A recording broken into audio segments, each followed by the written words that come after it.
con 198. Nunca va a llegar a la autorrealización que necesita el ser humano para sentirse pleno y tener una vida plena. Y esto no ha cambiado.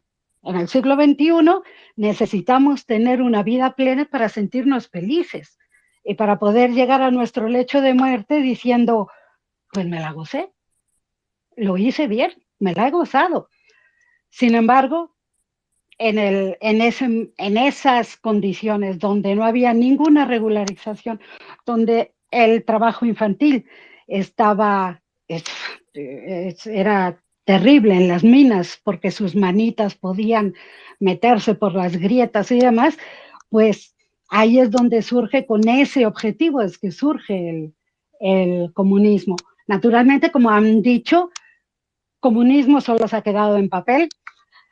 Vino alguna serie de pensadores o alguna serie de oportunistas o como quieran llamarlo, por ejemplo, y lo intentaron poner en práctica. Pero esto también es culpa de Marx, porque dice, ninguna teoría sin la práctica no funciona. Entonces, el propio Marx, como que digamos que se pone la soga al cuello y obliga a llevar a la acción, a la filosofía, ¿no? Y surge lo que es el marxismo-leninismo, y el supuesto comunismo de la Unión Soviética.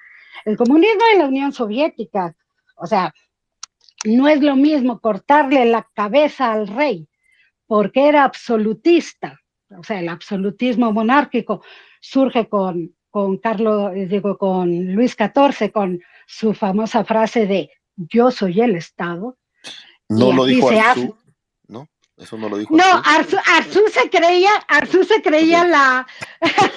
Okay. este, ¿cómo se le llama esa cosa? Era Luis XIV renacido, ¿no? Sí, no, lo dijo Luis XIV, yo soy el Estado soy yo, eso fue lo que dijo. Y pues caía en un absolutismo, claro, cortan la cabeza, se aprovechan del descontento del pueblo, pero realmente quienes se aprovechan de eso son los liberales, o sea, son los que quieren hacer negocio y no quieren un Estado que los limite, ¿sí? Pero esa es la verdad, o sea, esa cosa de que vamos a la liberté, la igualité y la fraternité duró muy poquito. ¿Sí? Sobre todo con Robespierre, que el tipo hizo escabechinas y el Sena se tiñó de rojo, ¿no? Y París olía pues como a rastro de tanta muerte que había. Entonces, claro, pasamos de un absolutismo a una revolución industrial donde todo cambia, las migraciones y todo, pues sencillamente el comunismo pues se ve como una opción. Era una opción lógica para ese momento y para esto, ¿qué más? ¿Por qué? ¿Cómo decirlo? Eh, la enajenación, seguimos con un trabajo enajenado. O sea, seguimos siendo, digamos que es increíble que se le pague 200 quetzales a un niño en Bangladesh o $200, creo, o menos. A un niño en Bangladesh que te va a coser un bolso Hermes que se va a vender a 7,000 dólares de mercado, precio de mercado. Eso es horrible.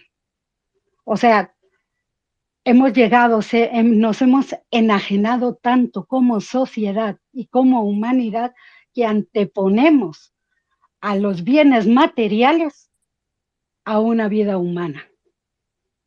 Y entonces esa es la filosofía del comunismo. Lo material jamás, los intereses materiales jamás pueden ir delante de la calidad de vida humana. Esa es su filosofía.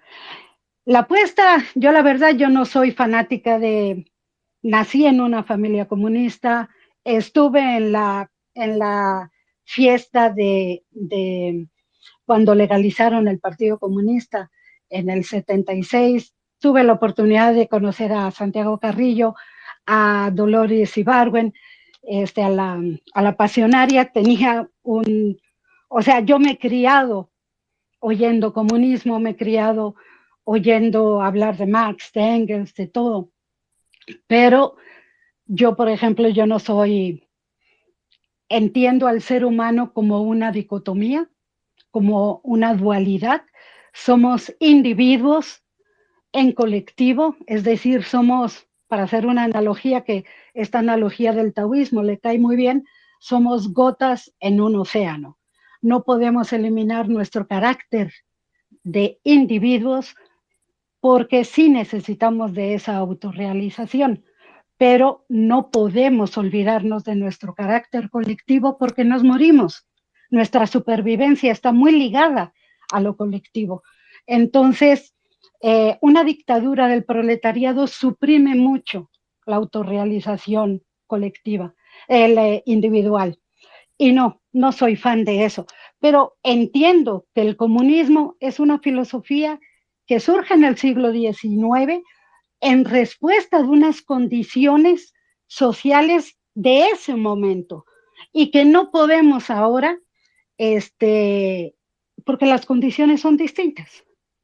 Ahora estamos en otra revolución que es la digital. Ahora el proletariado está desapareciendo. ¿De qué va a trabajar esa gente? O sea, ¿en qué va a trabajar? ¿En qué se va? Ahí ya está siendo reemplazado por la automatización. Y no solo el proletariado, hay muchas profesiones como diseños, videos que van a ser, no es que sea ahora, pero sí en los próximos años van a ser sustituidas por inteligencia artificial. Entonces, nosotros también estamos viviendo un, una época pues histórica.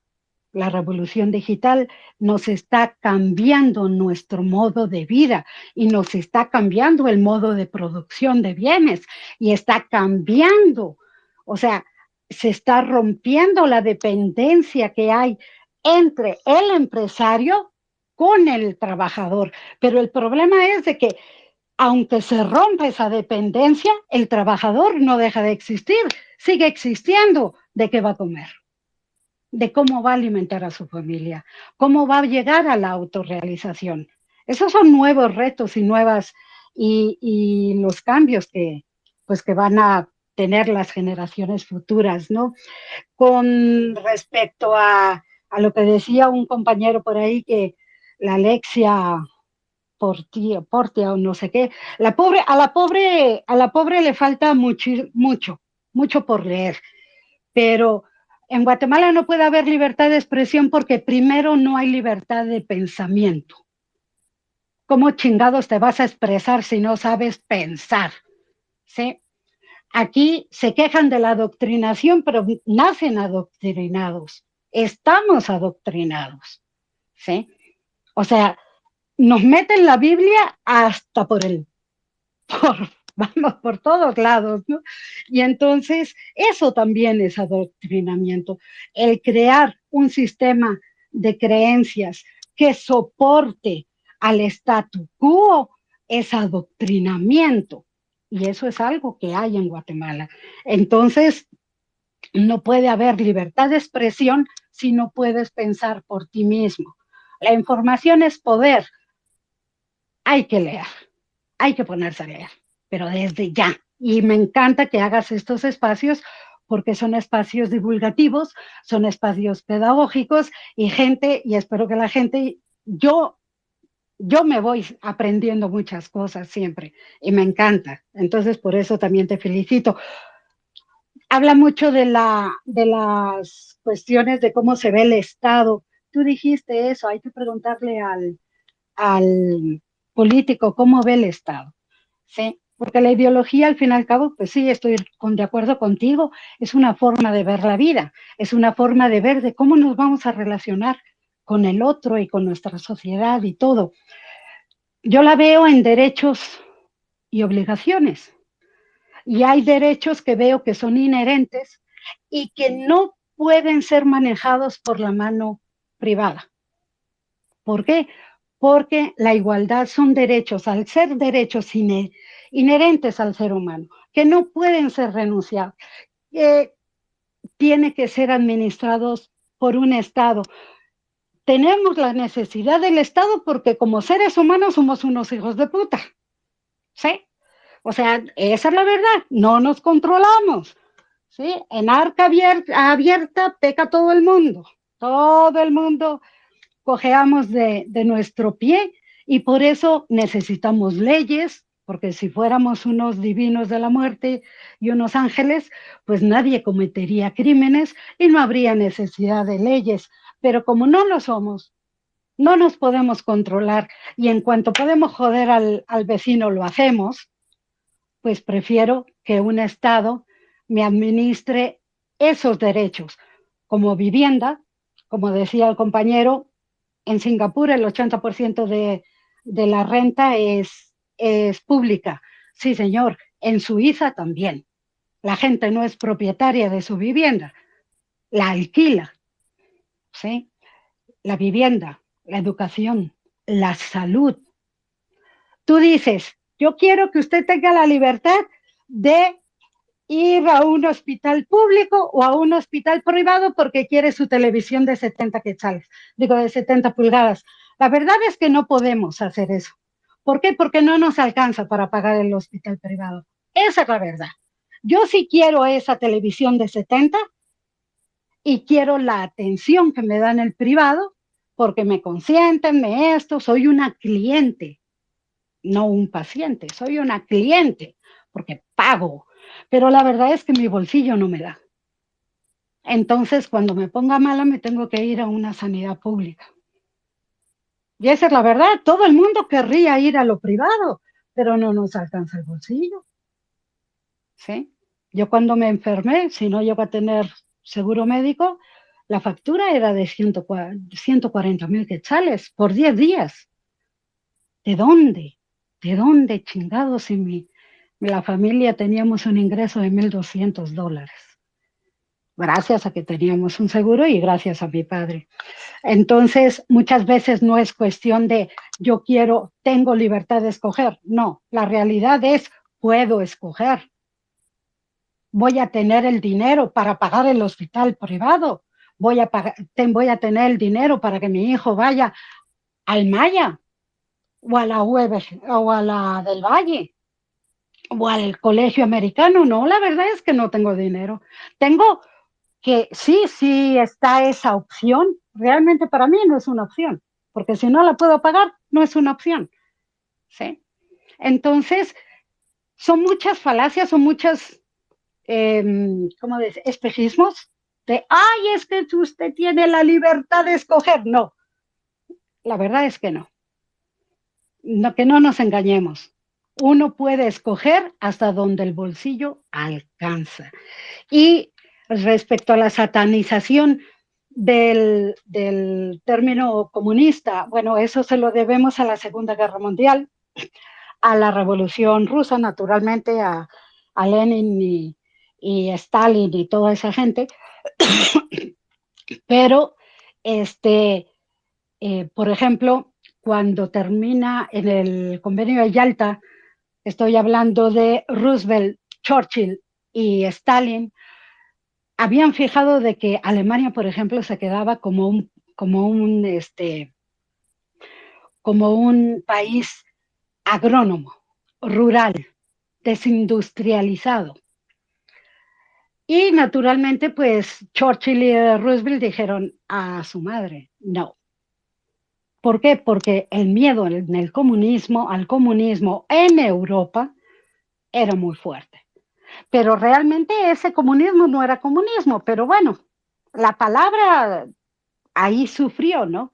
Ahí sufrió porque la gente le preguntas, ¿quién fue el comunista? Pues la Unión Soviética. No, señores, eso no es comunismo, pero bueno, ya se robaron el término. Y toda la Guerra Fría fue así. Toda la pinche Guerra Fría fue así. Eso de que Japón, uy, qué disciplinados, cómo se levantan después de haber sido arrasados. No, señores, se levantan porque los países aliados están cagados de China.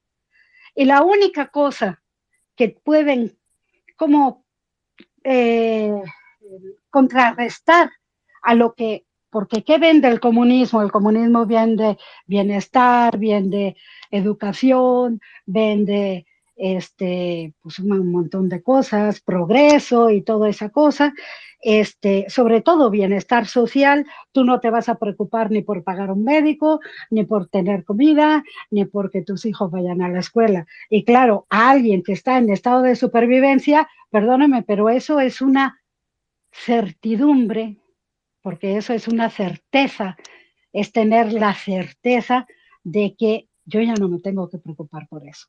El ser humano se lleva muy bien, muy mal con la incertidumbre y se lleva muy bien con la certeza.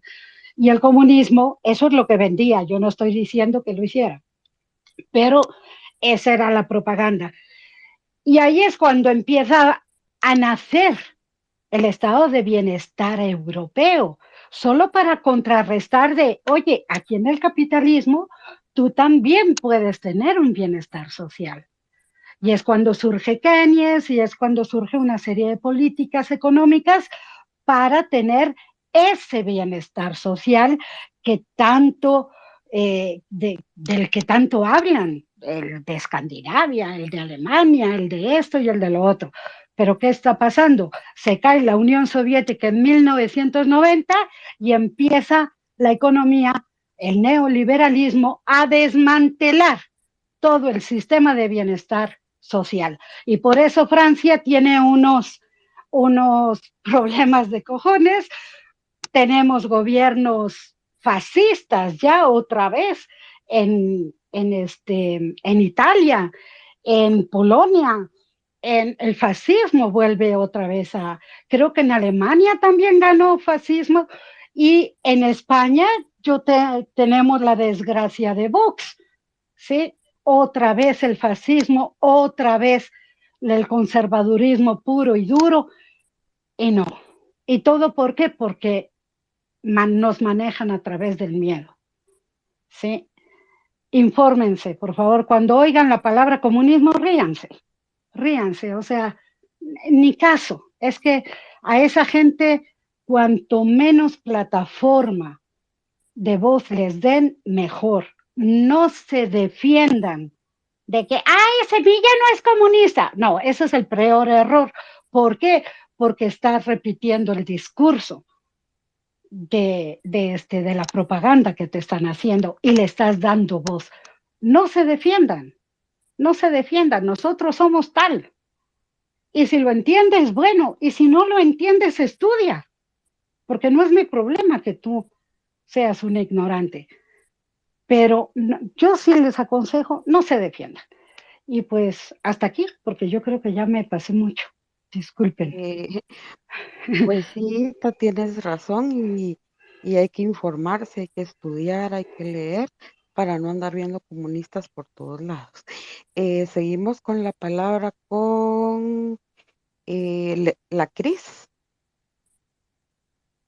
La Cris, ¿estás Hola, habilitada? Muy buenas noches. ¿qué tal? Muy buenas noches. Bueno, y yo solo tenía algo que comentar, así bastante puntual. Ujú. Eh, Creo que todos nosotros los que somos pues seguidores de Semilla, pues prácticamente ante los ojos de personas externas, nosotros somos un reflejo de lo que es Semilla, ¿verdad? Y siento que muchos de nosotros hemos caído mucho como en la parte como de insultar a otras personas que piensan de maneras distintas y no necesariamente seguidores como de Sandra Torres, sino que solo pues no comparten como que los mismos ideales. No sé si ustedes como partido han visto eso, si ustedes como equipo han visto ese tipo de comentarios, porque al menos en mi cuenta de Twitter sí he visto a muchas personas que somos pues fieles seguidores de Semilla y creo que hablamos mucho desde la desesperación que es el queremos cambiar esto y todo, pero caemos en el odio y caemos en los ataques. No sé si ustedes han percibido eso de la misma manera y si tienen ustedes algún consejo para que nosotros podamos seguir abordando el tema desde el amor, desde la empatía, desde la misma manera que ustedes lo han hecho, ¿verdad? Pues la verdad que sí hemos ahí, Raúl. Sí, bueno, tu respuesta creo que también es muy interesante como afiliada, Maripaz. Yo te la doy como, bueno, iba a decir como candidato, pero en realidad ya fui electo. Muchas gracias. Hay un problema de superioridad moral en muchos de los que hacen, paréntesis, hacemos política y tenemos que bajarnos de ahí. Hay un academicismo, un intelectualismo. A mí sí me incomoda como miembro de una organización o como ciudadano o político en general, que hay personas que con ocasión de su experiencia, de su expertise o de su formación, adopte una posición de menosprecio hacia los demás y de agresividad con el pensamiento que no le es conteste o que no le es halagüeño o que no lo encomia, que no lo adula, que no lo secunda. Y existe. Y yo creo que es un jalón de orejas, es un llamado a la tolerancia, porque nosotros somos los llamados a fomentar el respeto por los diferentes pensamientos en este orden democrático. Ese es el orden democrático. Si alguien piensa que privatizar las escuelas es una buena idea, es contraargumentar con respeto. Pero si alguien se limita a tuitear, así es que este tonto que todo lo quiere privatizar, la gente es bien ignorante. Y eso existe mucho en las organizaciones políticas, en algunas. Y creo que hay que hacer ese examen de conciencia porque la soberbia no le gusta a nadie. La soberbia cae mal. Y sí, hay una propensión a ser defensivos, a ser agresivos y a hablar desde la superioridad moral de tus doctorados en Salamanca o la Universidad Pontificia de cualquier parte, o tus 40 años de experiencia en Europa o lo que sea. Yo creo que ninguno de nosotros debe hablar desde ninguna superioridad, indistintamente de que haya atravesado tu adversario para pensar lo que piensa o para dudar de lo que estás diciendo. Tenemos que bajarnos de esa nube. Hay gente que está parada en un ladrillo y ya se mareó.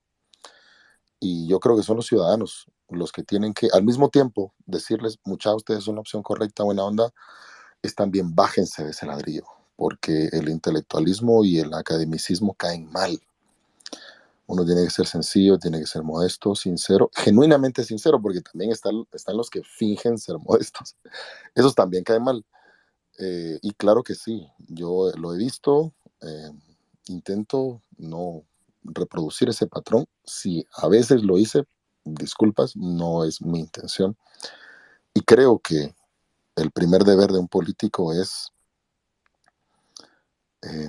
la humildad. No importa eh, por dónde pasaste, lo que sabes, lo que te enseñaron. No importa si pensás que lo que el otro dice es un completo absurdo. El respeto, siempre, ¿verdad? Y claro que hay un tiempo para pelear también. Uno no tiene que ser condescendiente ni diplomático todo el tiempo, porque lo diplomático también tiene un límite y la pita se Como rompe. escoger las batallas. Exactamente, sí, hay que escoger las batallas y a veces hay que batallar. Y a veces tienes que enfrentarte con una Sandra Jovel ferozmente, pero sin decirle, usted es una bruja maldita. No tienes que decirle eso para destruirla políticamente. Puedes hacerlo de otras formas. Puedes hacerte prevalecer sobre tu adversario sin denostar su condición humana, ¿verdad? Como cuando al presidente Yamatei le dicen el chenco ese. Yo pienso que es un enorme insulto en contra de las personas con discapacidad motriz, de las cuales hay unas 400,000 en Guatemala. No es por ahí, por la forma en que debemos acometer contra los adversarios. Entonces, es un camino de aprendizaje. En resumen, sí, hay muchas ínfulas aquí adentro, claro que las hay, y hay que bajar a la gente de ese ladrillo, a la gente que se mareó, porque no todos están mareados. Y hay que dejar de hablar desde la superioridad moral, porque nos equivocamos, no lo sabemos. Todos estamos muy lejos, y hay gente que sabe mucho más que nosotros, que está bien calladita y que podría cerrarnos el hocico en cualquier momento y que incluso es indulgente con nosotros. porque no nos quiere hacer quedar mal. Así que nos falta mucha humildad y hay que practicarlo. Uh-huh. Yo como afiliada te digo, o sea, hay ratos de que sí, o sea, te dan ganas de pelear con Raimundo y medio mundo, ¿verdad? Porque decís tú, ala, me están juzgando y no saben el interior de lo que es el proyecto político, ¿verdad? Pero sí, o sea, uno tiene que guardar la calma, estar ahí observando quién te lo dice, porque también las cosas de dónde vienen, ¿verdad? Porque no porque Panchito López 205 te dijo que sos una no sé qué, te vas a poner a pelear con Panchito López 205 cuando saber quién es, ¿verdad? Entonces sí, las cosas de dónde vienen y estar uno calmado hasta cierto punto. Hay un punto, como dice Raúl, que sí ya tenés que explotar, ¿verdad? Porque ni modo que vas a estar ahí solo amén, amén, amén, ¿verdad? Pero sí, sí es importante pues guardar la compostura hasta donde se pueda, ¿verdad? Y tratar después de ser bien humilde, bien sencillo y no en apariencia, sino serlo en realidad, o sea, desde tu fondo, desde tu esencia. Y pues sí, y las cosas pues de donde vienen, ¿verdad? Porque como te repito, no es lo mismo que te lo diga, ay, no voy a decir nombres, pero alguien con cierta formación a que te lo diga Panchito 2305, ¿verdad? O sea, entonces hay que saber separar las cosas también, ¿verdad? Bueno, seguimos Sí, con sí, ¿algo más que vas a agregar, la Cris?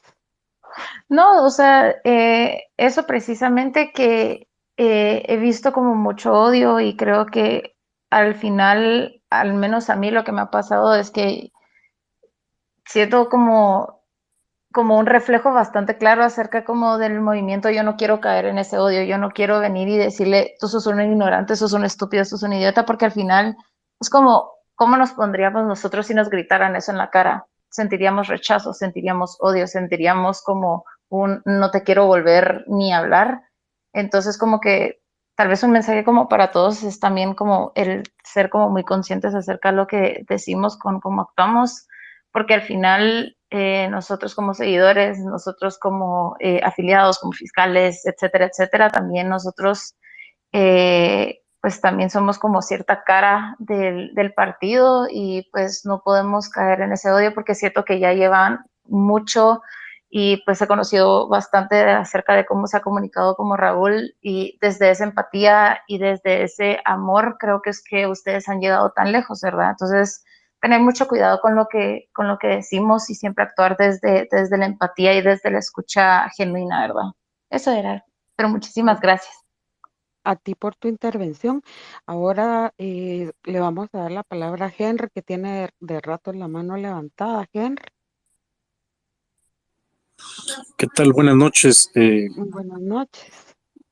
Un gusto saludarles ahí. Pues he tenido el deseo, pues, en primer lugar, de poder participar en algunos space que se han hecho en estos últimos días. Sin embargo, pues, había sido complicado ahí por la gran cantidad pues, de oyentes y de hablantes que se juntan, pero un gusto poderles saludar por este medio, felicitando ahí a Raúl. Yo tuve la oportunidad de compartir justamente, no sé si fue el viernes antes de las elecciones, y pues había tenido ahí la oportunidad de escuchar algunos, a mucha gente ahí, ¿verdad? Que iban a salir a votar por Semilla y efectivamente pues así fue, ¿verdad? Y pues enhorabuena, felicidades y ahora pues entrando un poquito en el tema de lo que acontece ahora justamente estas estos estigmas o estas pues títulos que se le están poniendo al proceso en esta segunda etapa de comunistas, socialistas y todo esto, ¿verdad? Pero creo que hay que Ita mencionaba unos aspectos muy importantes al respecto de esto y como bien decía ella, pues aprendemos acá en este space. Yo tengo ya varios meses de estar escuchando a Raúl y pues ha sido muy, muy interesante todas las charlas estas que se van teniendo en este espacio. Y pues lo que creo yo que vale la pena resaltar un poco es el tema de del objeto, del por qué luchar y por qué apostarle justamente a un movimiento que lo que pretende es pues el bienestar social, como lo mencionaban anteriormente ahí, ¿verdad? Y esto pues comprender desde nuestra posición que efectivamente pues es algo que cadece mucho el pueblo guatemalteco y que no todos tienen el alcance justamente para poder disfrutar del bienestar social. Habrán algunos que pues que tengan la posibilidad de pagárselo, pero la gran mayoría pues no lo tienen, ¿verdad? Eh, y esto es algo que es un reto que el movimiento debe de tratar de impulsar, ¿no? ¿Cómo se llama? El conocimiento de este movimiento en los lugares más alejados del país. Y eso es lo que lamentablemente, digamos, el, el partido UNE pues tiene un gran despliegue a nivel nacional y pues ojalá la estrategia de esta segunda etapa pues pueda venir y posicionar esto, posicionar el mensaje justamente del bienestar, ¿verdad? No reducirlo al tema del capitalismo, del socialismo, de la derecha, de la izquierda, sino que pues a la lucha que se debe hacer, ¿verdad? Que durante tanto tiempo pues ha tenido pues marginada la mayor parte de la población y que ahora justamente como hace en el tiempo de Juan José pues se logró eh, prácticamente abolir la esclavitud en ese tiempo y ahora pues seguir en esta nueva primavera, poder plantear y sembrar en las personas pues este hilo de esperanza en cada uno. Así que eh, creo que por ahí pudiera, ¿cómo se llama? De hacerse o realizarse los mensajes, el tema del, de la participación de la comunidad rural va a ser muy fundamental no solo para la época, para este periodo de la segunda vuelta, sino también para el ejercicio del poder, que hay ahí un montón de cosas que seguramente en la medida de lo que estos spaces pues se sigan organizando, pues podré ahí compartir algunos temas para no extenderme más de lo que ya hice en cuanto a la operatividad de un gobierno que es sumamente difícil justamente llevar a cabo la ejecución de un presupuesto que en un estado tan eh, complicado en su ejecución, pues se logren llevar a cabo cada uno de los puntos que se plantean en el plan de gobierno. Pero pues seguiremos pues conversando al respecto. Ojalá tengamos la oportunidad de tener algunas opiniones más en el transcurso de los días. Muchísimas gracias. Y sí, aquí lo que nos ha jugado un poco en contra es que como nosotros no tenemos helicópteros ni Hilux ni nada para transportarnos el mismo día a otros territorios, ¿verdad? Pues ha sido un poco la limitante, pero se está haciendo todo el esfuerzo. Muchas gracias por tu participación y seguimos ahora con De Pepo 5. Buenas noches, gracias por la oportunidad.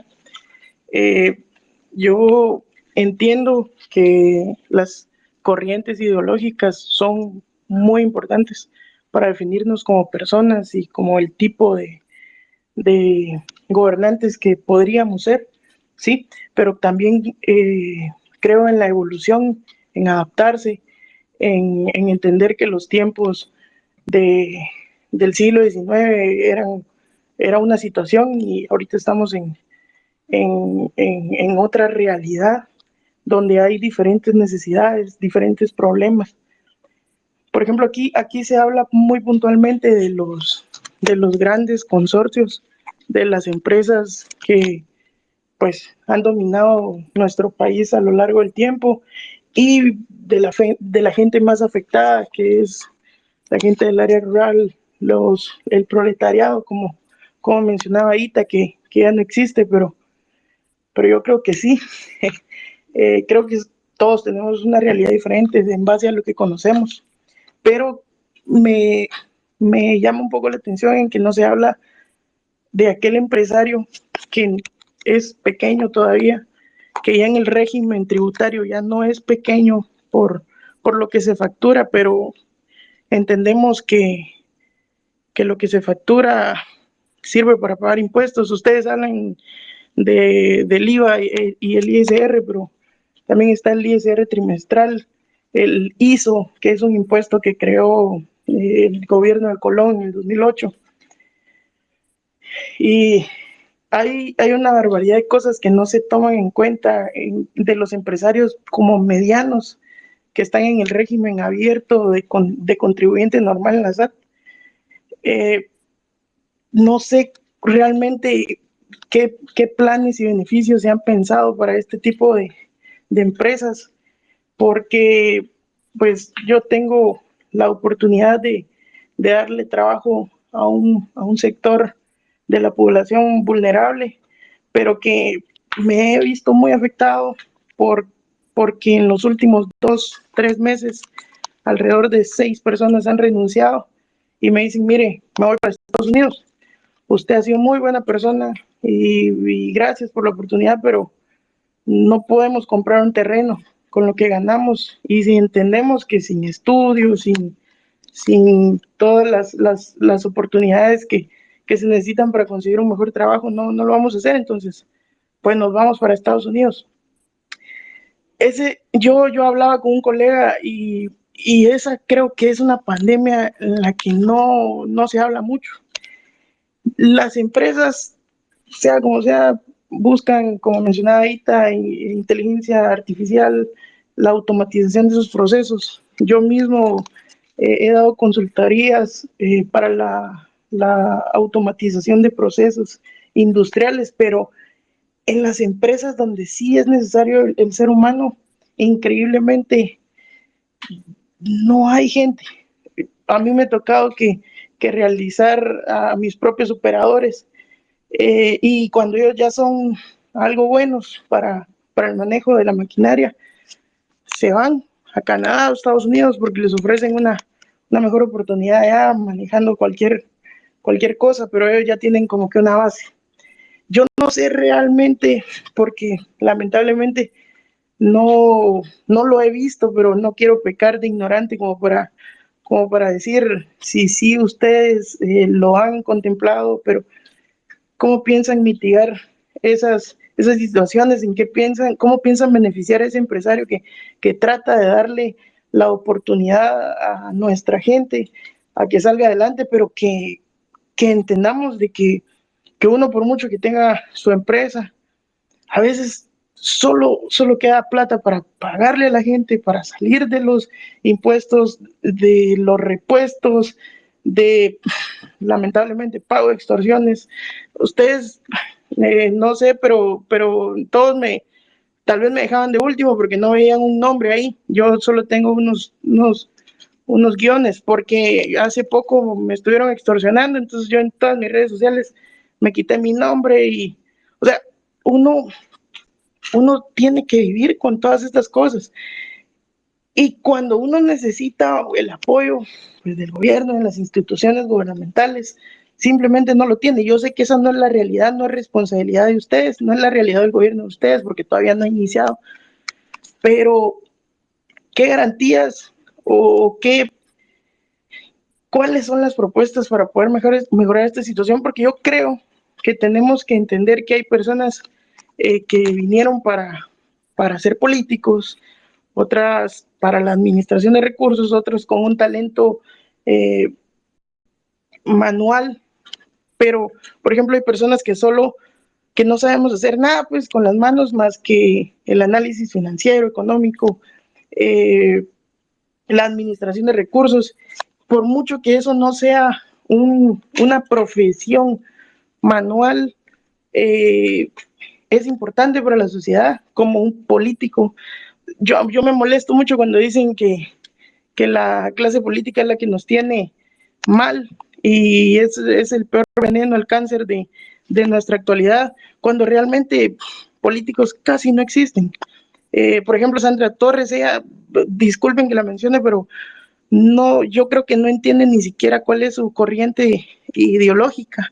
No sabe ni siquiera si es socialista, si es capital, o sea, ella solo va en la corriente que le beneficia. Ahorita se está subiendo al carro de estar en contra del progresismo, de la Agenda 2030 y cuánta tontera piensa, cuando anteriormente si le preguntaban sobre el matrimonio igualitario, ella estaba de acuerdo, los programas sociales, pues es ilógico lo que ella dice, no ser comunista o socialista en este caso, cuando ella, todos sabemos su pasado histórico. Entonces necesitamos políticos, pero políticos que de verdad entiendan qué es lo que significa hacer política. Yo la verdad no tenía mucho el gusto de seguir a Raúl, pero la verdad es que me ganó con su conocimiento. Lo felicito por haberse preparado para poder optar a un cargo público, porque esa es otra de las situaciones, que aquí con dinero y cualquier influencia uno ya puede optar a ser candidato para cualquier cosa. También no sé si han pensado en alguna reforma para que los requisitos no sean solo ser guatemalteco y tener la mayoría de edad y estar en el ejercicio de nuestros derechos constitucionales. Creo que eso nos limita a ser conformistas, a que llegue cualquier persona sin una corriente bien marcada, porque yo no estoy de acuerdo con que, como les dije en el inicio, con que o solo somos de izquierda o somos de derecha, porque primero creo que la mayoría ni entendemos qué significa esto, ¿sí? Pero sí creo que ya debería hacerse un análisis en cómo avanzar. O sea, está bien, se sentaron las bases hace mucho tiempo, pero ¿será que esa realidad que se vio en ese entonces es la que tenemos ahorita? Entonces creo que tenemos que ser flexibles, tenemos que conocer la realidad nacional. Mencionaba Raúl lo de las muertes en las fronteras.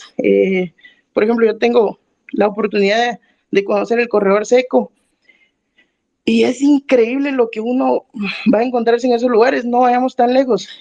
Aquí en la Nueva Concepción, en Escuintla, es una realidad totalmente diferente a la que se vive en la cabecera departamental de Escuintla.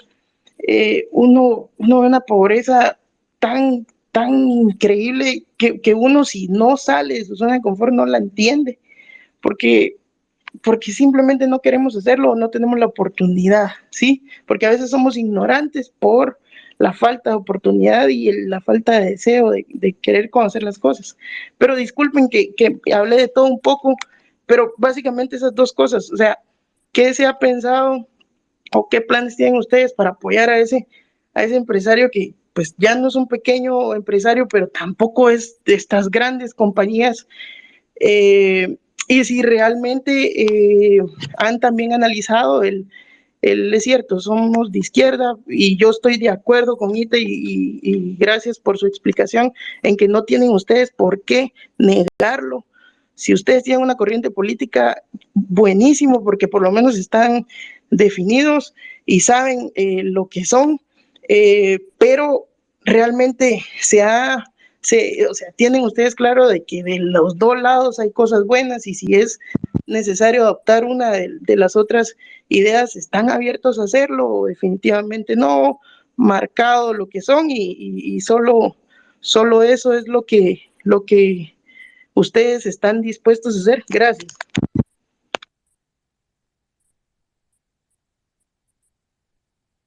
¿Y a Raúl? Pues sí, hay que analizar todas las situaciones, ¿verdad? Porque a veces sí es importante, ¿verdad? Tratar de comprender a las personas que no han tenido la oportunidad de mejorar, ¿verdad? Pero aquí de lo que se trata es que, como dice nuestro, ay, ahí está Raulito. Sí, perdón, tuve que salir a manejar. Imagínense, son las 12 y 20. Así de apremiantes son las necesidades hasta ahora. Salí a manejar y bueno, me voy a desconectar ya en unos minutos. Te escribí, te puse mi número, bueno, ya había publicado mi número de teléfono, pero te puse eh, uno de una persona que me está ayudando para planificar ya el trabajo del año próximo. Me gustaría tener una reunión con vos y con algunos colegas que van a, bueno, que están viendo lo relativo a lo económico en el plan de trabajo, porque precisamente queremos despejar todas las dudas en relación con los pequeños y medianos empresarios, que son los que generan el 80% de los puestos de trabajo, y conocemos las apremiantes necesidades para llegar a fin de mes. Aquí la palabra empresario no está muy bien comprendida. Pensamos en Dionisio Gutiérrez para arriba, y esa es una cosa, ¿verdad? Por cierto, hay que hablar sobre lo que publicó más temprano. Entonces, en nuestro plan de gobierno tengo presente las acciones en favor de los pequeños comerciantes, los emprendedores, créditos blandos. No recuerdo cuál es la política específica para facilitar la, uh, la acumulación de capital en las medianas empresas. No lo tengo presente porque siempre pensamos en lo más pequeño. Pero así como personas como vos que pueden estar dando trabajo a entre 20 y 100 personas, que son las medianas empresas, también requieren una política pública en particular, pero me gustaría tener una reunión con vos en particular. Entonces te puse ahí otro número de teléfono, además del mío que publiqué yo más temprano, para que podamos concertar esa reunión, porque yo escucho tus afanes, escucho tu sufrimiento en tus palabras, y no nos ponemos a pensar en la gente que hace malabares para pagar sus impuestos a fin de mes y para pagar la nómina. Nosotros pensamos que cualquier persona que tiene un negocio está nadando en pisto, y no es cierto. ¿Cuánta gente no quebró durante el año 2020 y 2021 perdiendo grandes inversiones cuando nos encerraron por la pandemia? Y hay gente que todavía está saliendo de esas deudas, del capital que adquirió para abrir negocios que fracasaron porque en 3 meses sin ingresos quebrás, los números ya no te dan. No estamos pensando en esas empresas y deberíamos hacerlo. Entonces te puse mi número, otro número además del que publiqué, para tener una reunión con vos y darte respuestas más concretas, más allá de lo que diga el plan de gobierno, que ahorita no lo tengo a la vista, y salí a manejar. Así que es lo que te puedo ofrecer, y te mando un gran saludo y gracias por el esfuerzo de ser empresario en este país tan difícil. Le agradezco, me quedo bastante satisfecho, porque como usted bien lo dice, toca que hacer, ahí sí que espantárselas, ver cómo se sale, porque realmente yo le soy muy sincero, hace 5 o 10 días, algo así, estaba pensando en despedir a alguien porque ya no sabía qué hacer con ese sueldo, pero uno, no sé, a veces es Dios o no sé, también la buena voluntad de las personas que saben que uno hace un esfuerzo, me logró dar una solución, entonces ahí está la persona. Pero yo, como usted dice, desde el 2020 para acá ha sido una situación bastante complicada. No le voy a mentir, también hubieron muchas cosas buenas. Lo siento mucho por esas personas que perdieron la vida y que perdieron muchas cosas, que quebraron, pero en algunas cosas, por lo menos para mi negocio, sí fue beneficioso, y en otras fue muy difícil. Entonces, le agradezco, y claro que sí, yo creo que el día de mañana, o bueno, más tarde, voy a comunicarme con usted, y pues eso es todo. Feliz noche a todos y gracias por la oportunidad, Y qué buena iniciativa esto de escucharnos, de usted explicarnos cosas que yo la verdad nunca había visto esto, porque como le digo, no lo seguía y ahora voy a estar al pendiente, porque ese es un gobierno abierto, realmente escuchar al pueblo. Y gracias. Feliz noche. Muy buenas noches para usted y muchas gracias por su comunicación. Johan Godoy, y contigo terminamos. Bueno, uy, voy a terminar con, pues, primero que nada, como te lo había expresado antes, Raúl, de verdad, eh, considero que usted es una persona súper capaz y te lo dije en persona. Creo que si vos llegases a ser diputado, vas a hacer algo muy bueno y me alegra que hayas llegado. Hay un par de personas que cuento con los dedos de la mano y que digo, estos van a hacer buen trabajo y de ahí a otros no los conozco, así de sencillo, ¿verdad?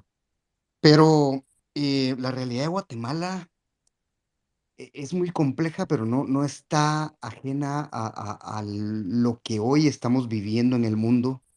Y una de las intervenciones que fue la de Ita, en donde nos dio una cátedra de cómo funciona o por qué surge el concepto de comunismo, de dónde proviene, y era respecto a que un grupo de personas estaban acaparando los medios de producción y esto genera esa necesidad.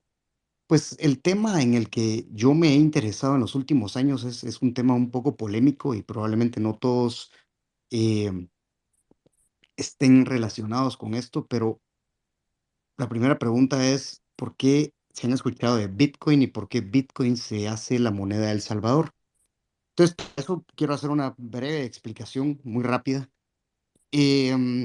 Así como existe un monopolio en los medios de producción, también existe un monopolio en el control de la herramienta que utilizamos para intercambiar valor, que es el dinero. Y este monopolio, pues, básicamente proviene de los que generan y los que crean la unidad monetaria. En el caso del mundo hoy es el dólar, pero esto es un fenómeno que se inicia desde la Edad Media con antiguos herreros que empiezan a darse cuenta que pueden guardar el oro de las personas, que era dinero duro, digámoslo así, hard money, para intercambiar valor y, y empiezan a generar notas de crédito indiscriminadamente y se dan cuenta que nadie fiscaliza las notas de crédito que ellos tienen a cambio del dinero que supuestamente están resguardando, que representa el valor, y empiezan a crear notas de crédito a sí mismos. Esto lo empiezan a hacer varios, digamos lo que así, protobanqueros que eran herreros en aquella época que se transforman en industrias gigantes y que por ahí suenan algunos apellidos que, que realmente cambiaron la historia del mundo, como los Medici, en donde empiezan a hacerse de todas las propiedades y de los medios de producción.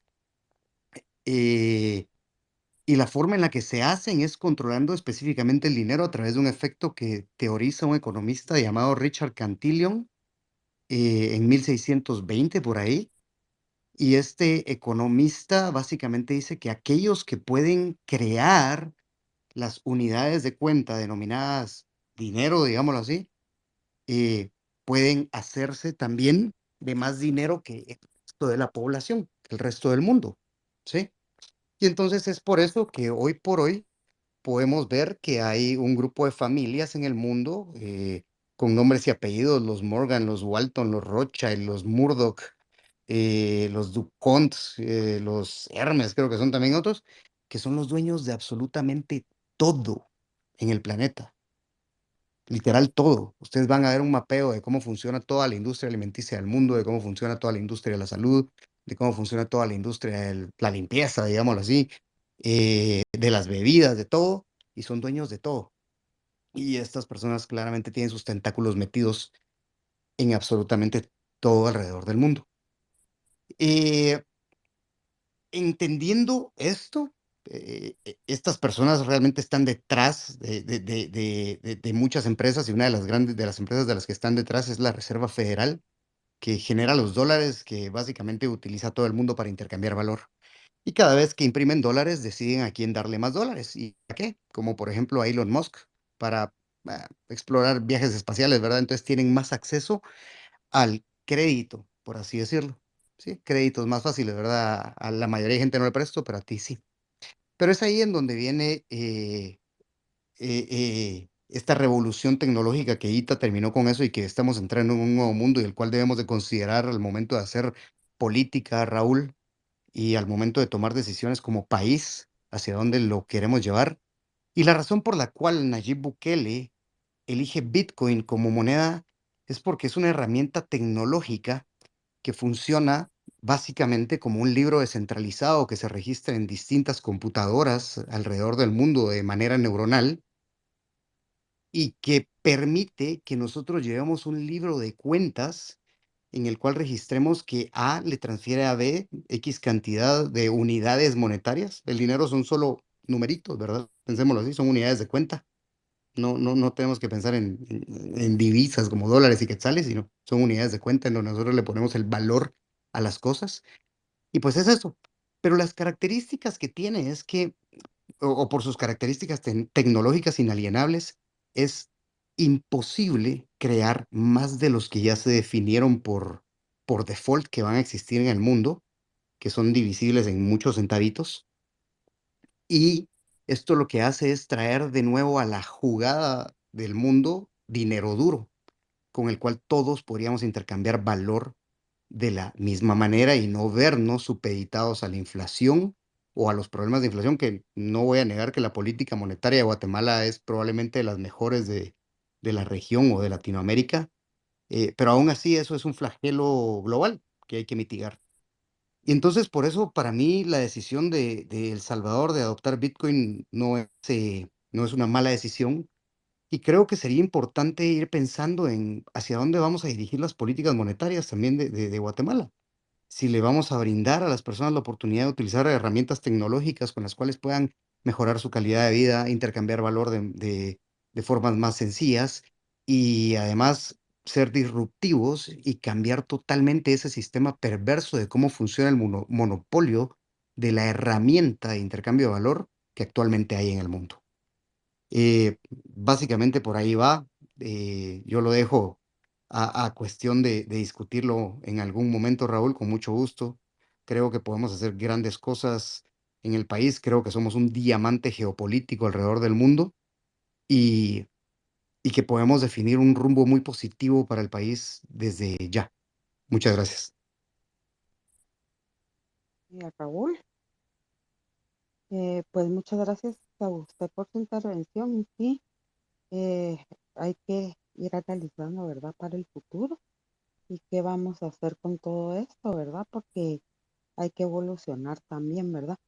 Pues solo me resta decirles a todos que muchas gracias por sus intervenciones, muy feliz noche. Y no sé si Raúl estás por ahí para darle alguna palabras finales. Y parece que Raúl tuvo ahí algunas cositas que hacer, pero en nombre de Raúl, pues les agradezco su conexión y esperamos pues pronto estar por aquí de nuevo. Feliz noche a todos.